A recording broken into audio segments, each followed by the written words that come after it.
What is the origin of life? For millennia, this question has captivated minds and hearts, sparking debates among philosophers, theologians, and scientists. Yet in this endless pursuit of answers, suffering, birth, and death continue to weave the fabric of human existence. The Buddha's timeless wisdom does not dwell on speculative beginnings, but offers a profound path to transcend this cycle of samsara, a journey to liberation from ignorance and craving. Today, let us explore how these teachings illuminate not only the mysteries of life, but also the boundless potential of the present moment to transform our destiny.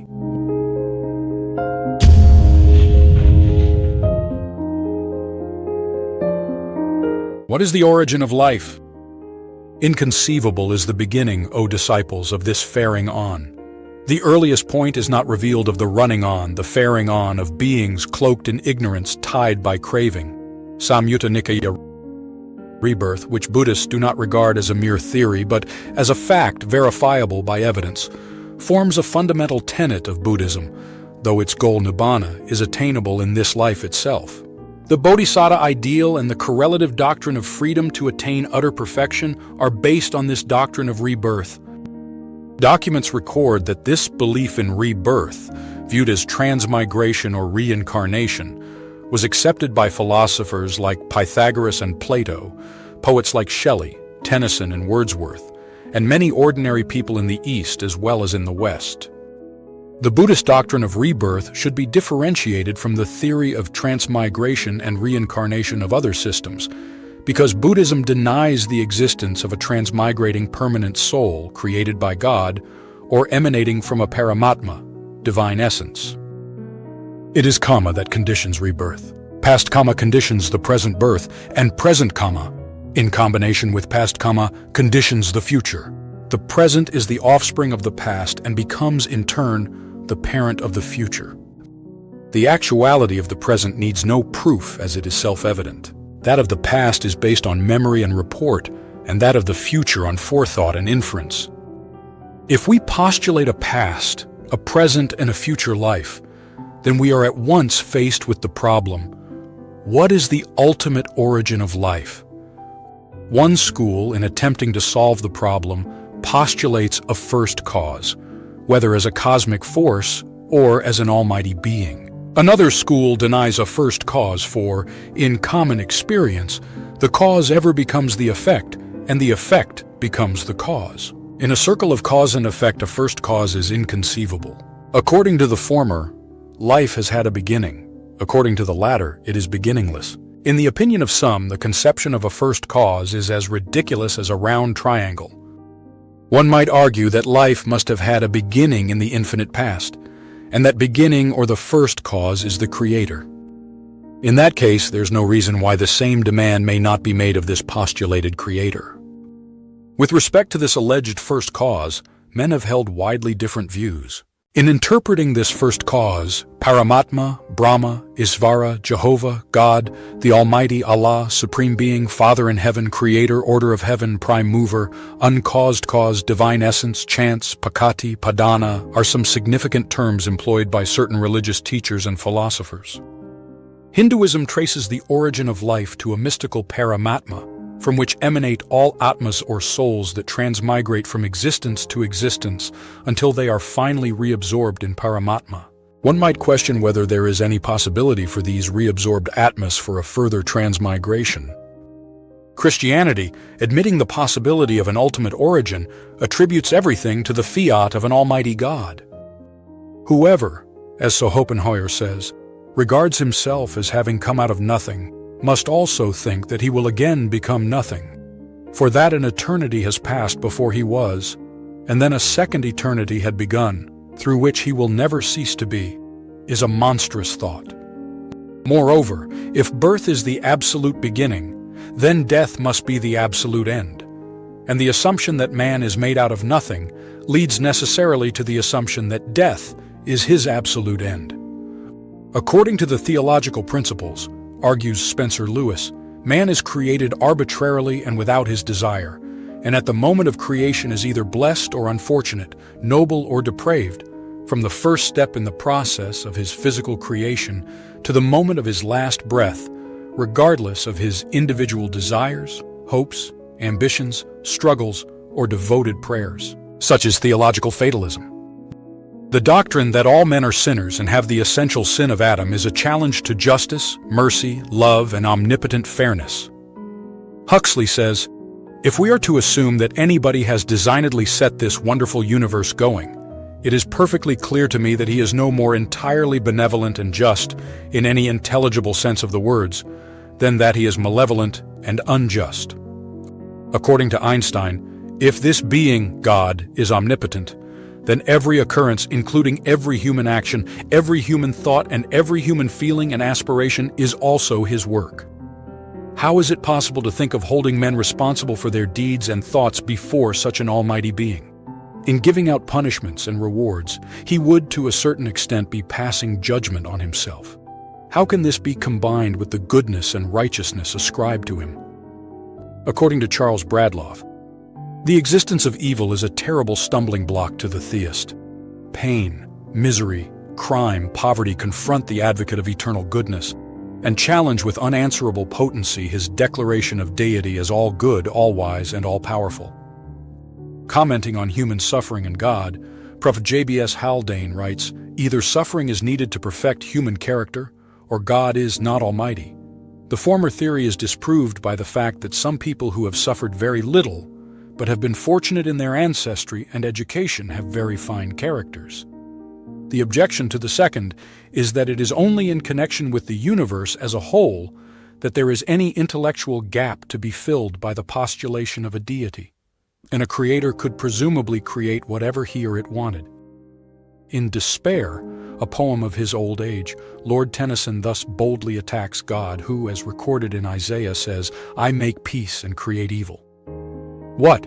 I should call on that infinite love that has served us so well? Infinite cruelty, rather, that made everlasting hell. Made us, foreknew us, foredoomed us, and does what he will with his own. Better our dead brute mother who never has heard us groan. Dogmatic writers of old authoritatively declared that God created man after his own image. Some modern thinkers state, on the contrary, that man created God after his own image. With the growth of civilization, man's conception of God grows more and more refined. There is at present a tendency to substitute this personal God by an impersonal God. Voltaire states that God is the noblest creation of man. It is, however, impossible to conceive of such an omnipotent, omnipresent being, an epitome of everything that is good, either in or outside the universe. Modern science endeavors to tackle the problem with its limited systematized knowledge. According to the scientific standpoint, we are the direct products of the sperm and ovum cells provided by our parents. But science does not give a satisfactory explanation with regard to the development of the mind, which is infinitely more important than the machinery of man's material body. Scientists, while asserting omni vivum ex vivo, all life from life, maintain that mind and life evolved from the lifeless. Now, from the scientific standpoint, we are absolutely parent-born. Thus, our lives are necessarily preceded by those of our parents and so on. In this way, life is preceded by life until one goes back to the first protoplasm or colloid. As regards the origin of this first protoplasm or colloid, however, scientists plead ignorance. What is the attitude of Buddhism with regard to the origin of life? At the outset, it should be stated that the Buddha does not attempt to solve all the ethical and philosophical problems that perplex mankind. Nor does he deal with speculations and theories that tend neither to edification nor to enlightenment. Nor does he demand blind faith from his adherents anent a first cause. He is chiefly concerned with one practical and specific problem, that of suffering and its destruction. All side issues are completely ignored. On one occasion, a bhikkhu named Malunkyaputta, not content to lead the holy life and achieve his emancipation by degrees, approached the Buddha and impatiently demanded an immediate solution of some speculative problems with the threat of discarding the robes if no satisfactory answer was given. "Lord," he said, "these theories have not been elucidated, have been set aside and rejected by the Blessed One, whether the world is eternal or not eternal, whether the world is finite or infinite. If the Blessed One will elucidate these questions to me, then I will lead the holy life under him. If he will not, then I will abandon the precepts and return to the lay life. If the Blessed One knows that the world is eternal, Let the Blessed One elucidate to me that the world is eternal. If the Blessed One knows that the world is not eternal, let the Blessed One elucidate that the world is not eternal. In that case, certainly, for one who does not know and lacks the insight, the only upright thing is to say, I do not know, I have not the insight. Calmly, the Buddha questioned the erring bhikkhu whether his adoption of the holy life was in any way conditional upon the solution of such problems. Nay, Lord, the bhikkhu replied. The Buddha then admonished him not to waste time and energy over idle speculations detrimental to his moral progress, and said, Whoever, Malunkyaputta, should say, I will not lead the holy life under the Blessed One until the Blessed One elucidates these questions to me, that person would die before these questions had ever been elucidated by the accomplished one. It is as if a person were pierced by an arrow thickly smeared with poison, and his friends and relatives were to procure a surgeon, and then he were to say, I will not have this arrow taken out until I know the details of the person by whom I was wounded, nature of the arrow with which I was pierced, etc. That person would die before this would ever be known by him. In exactly the same way, whoever should say, I will not lead the holy life under the Blessed One until he elucidated to me whether the world is eternal or not eternal, whether the world is finite or infinite. That person would die before these questions had ever been elucidated by the accomplished one. If it be the belief that the world is eternal, will there be the observance of the holy life?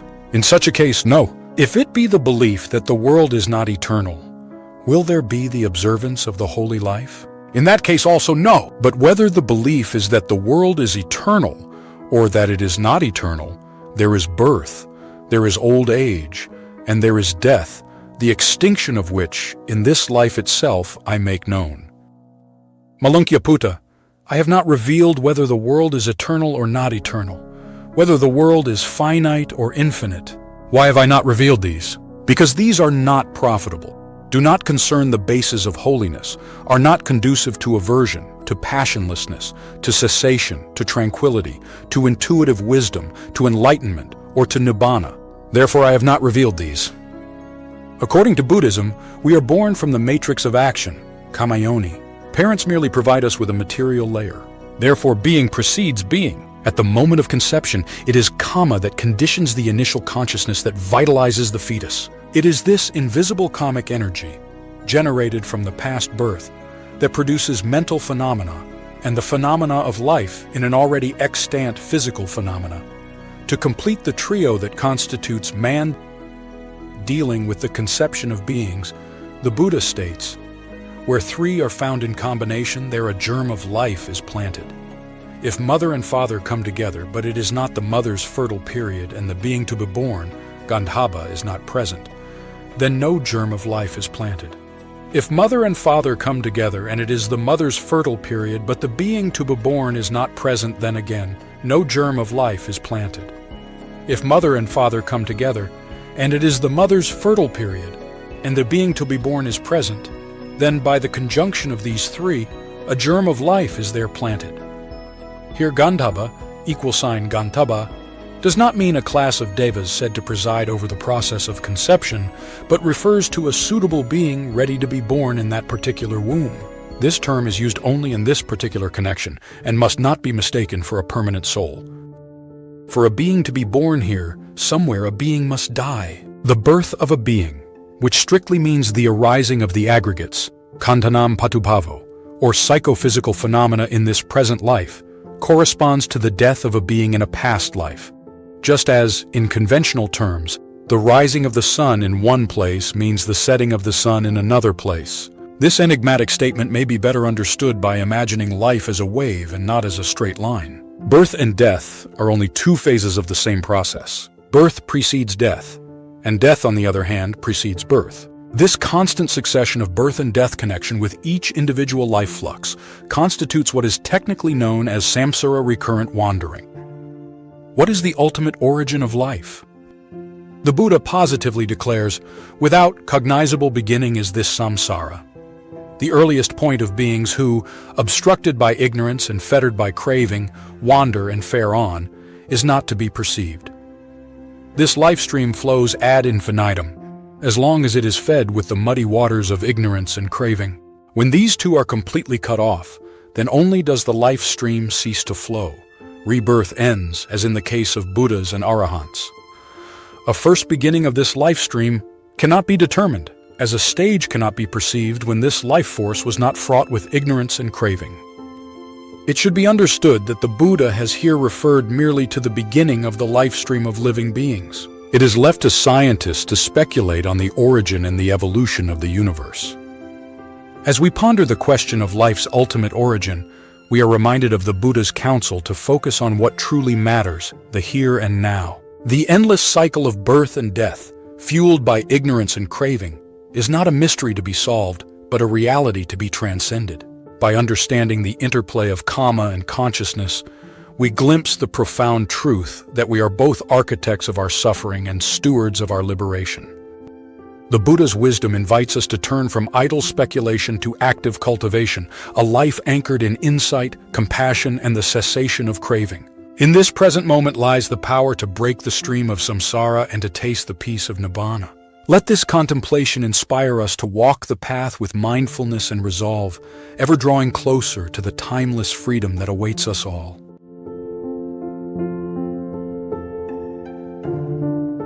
If you found value in this discussion and want to continue exploring the depth and wisdom of Buddhism, don't forget to like this video, subscribe to Cultivating Buddhism, and share your thoughts in the comments. May the teachings of the Buddha bring you peace and guide you on your path to enlightenment.